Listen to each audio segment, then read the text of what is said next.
My first night on Broadway, playing a lead role in a hit show. You know, it sounds goofy to say that it was magical, but it was, when I stepped on stage, it was sort of the culmination of like years of work. But then to know that I was standing where the people that I'd looked up to for years had been standing, and to have a giant audience go bananas for what you do, that is a feeling unlike any other in the entire world. I've worked for 22 years at Goldman Sachs, an investment bank, first with financial institutions and for the last 15 years with healthcare companies.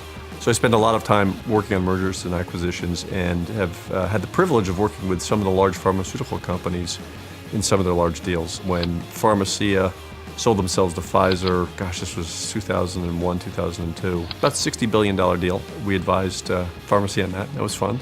It's a big deal at the time. And then just last year worked with Schering-Plough when they sold themselves to Merck for $40 billion equity, $60 billion enterprise value. I've had 1,000 different careers. I started off as a teenager as a professional dancer. I moved to New York City and I realized that you can't make a living as a dancer. And so at that point decided, well, I'll be an actor like my husband. Went to acting school, was an actor for about 6 days because I was terrible. I ended up getting my real estate license, and over the course of the last 5 years have gone from an assistant to the #1 agent in my company. I think my second year in real estate, an HGTV production selected our company for the TV show about realtors. We ended up shooting 2 seasons of Bought and Sold. It put me on the map in terms of my reputation amongst other agents in the community. Our clients manage funds that range in size from about $500 million being our smallest client to $25 billion, our largest client. They are buying and selling companies all day long. I tend to focus in consumer products and services, so I would venture to imagine that any product you have in your house right now, I've probably worked on some transaction that interacts with that product. Very fortunate to partner with a gentleman. We started a company in this area, and it kind of morphed into us running a high-end residential development business. And it kind of led to me falling into Donald Trump's life after Donald called me on my cell phone in 2002, because I was coming home from a particularly bad day, thinking the phone call was a joke, which kind of morphed into him buying that development, him asking me to stay on and run his international golf development business. It's one of the highlights of that whole thing, I think, was my 15 minutes of fame when I was on The Apprentice, season 3. And we had kind of the party at Renaissance, and Donald came in for that. A lot of fun. My mother was very happy for me on that one. Everybody on my street works in New York. And so you've got that energy, and everybody sort of gets that struggle, but everybody's also a really hard worker and really high functioning. So that's cool. That's a cool way to be. But then, you know, we're all 30 minutes away from the greatest city on the planet that has the best museums, the greatest entertainment. Every great band in the world dreams of coming to play to New York, so I can take a train and see any band in the world. That I can like come out to my little suburban home and decompress, but then I can be in the heart of Manhattan and be working on Broadway or be auditioning for a film. I mean, to me as an artist, that's an amazing thing. I grew up in Texas, suburban and sprawling in yards, and then to have lived in New York City and have 400 square feet on a 6th-floor walk-up. Very different. So my husband and I needed to find a place where he could still be in the city every single day, and we could also raise a family with a house and a backyard and have the kids running around. We are involved in Little League. The kids do fencing. They play soccer, and there's always a community aspect to these sports, and so you see friends and neighbors at sort of various kid activities. People live here and work here because they've got really a couple things in mind. Making as much money as you can, as quickly as you can make it, and really providing, I think, as good education as you can for your family.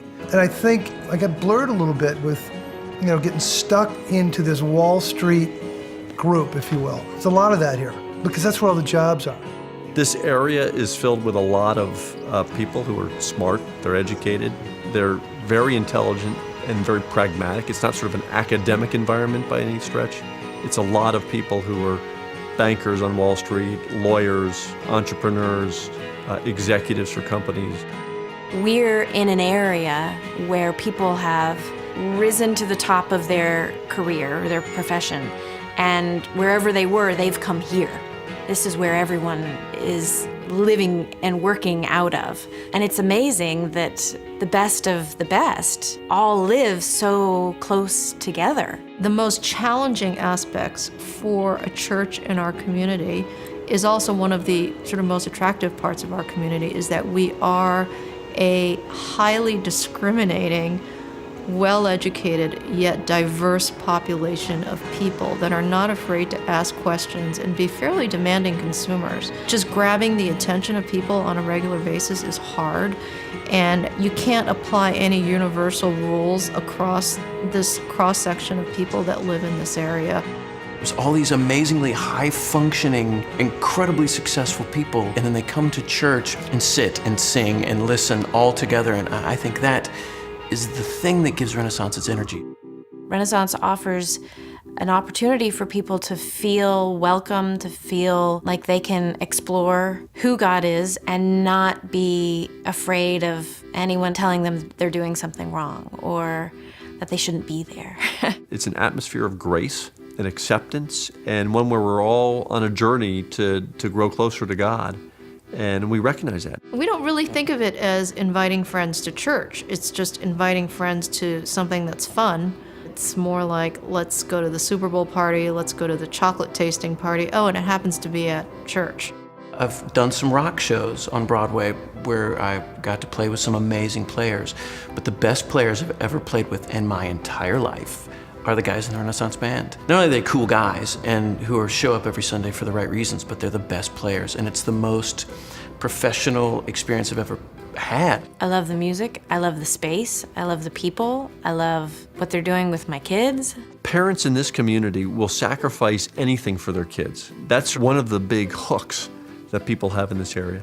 And so one of the things we wanted to do with Renaissance is put on a world-class kids program. The best way I can say it is, our kids are angry if we don't go to church on Sunday. I mean, I don't know how to say it any better than that. It's great to know that the people are so invested in my kids and want to help him grow to be who God wants him to be. As Renaissance began to grow, the church became more of a curiosity because more and more people were saying good things about it. It's amazing to have gone from the middle school or the YMCA with 8 people to now having a reputation and having people, agents and clients know about us.